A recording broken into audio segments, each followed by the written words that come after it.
Okay, Beech Hill Farm Girls here. We're going to show you how to put on polos.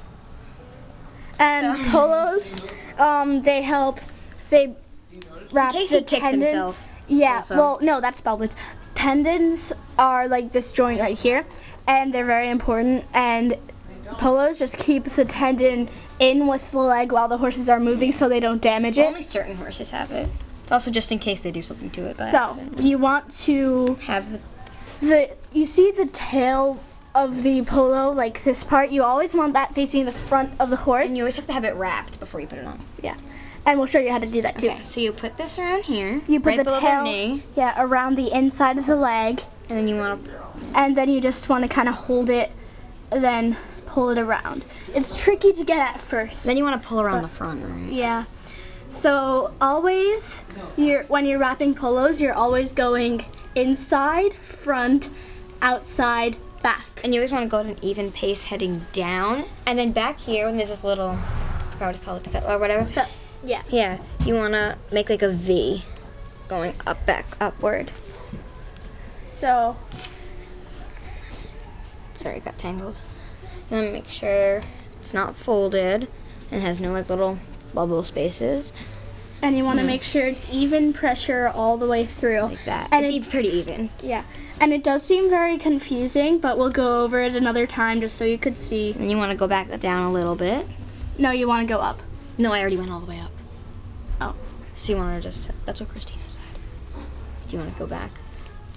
And then you'll take this. all The way off. Velcro, it always has Velcro.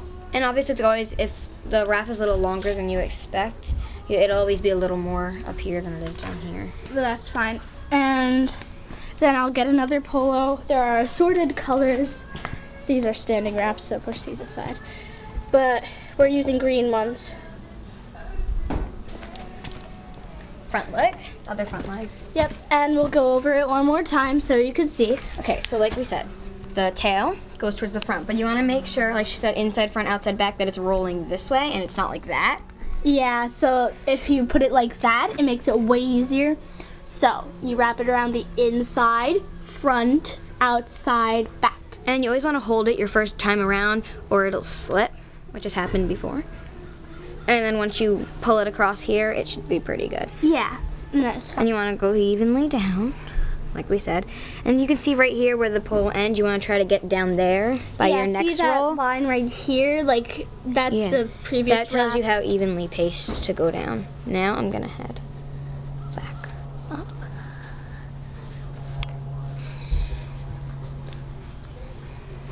Sometimes the polos are tricky and they get, little bubbles in them, but There is a bubble over here. Simon, stop moving. You're making this difficult. And you'll just wrap around. Oop.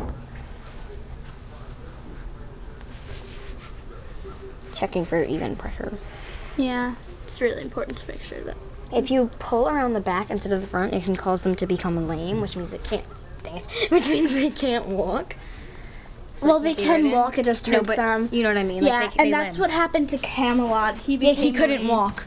Yeah. He couldn't walk. It made me so sad to have to walk. And Lisa's like, you have to shower his leg. And I was like, no. I was walking him and he was falling on his knees. It was sad. So he got a surgery anyway, so he's okay. He's recovering rapidly.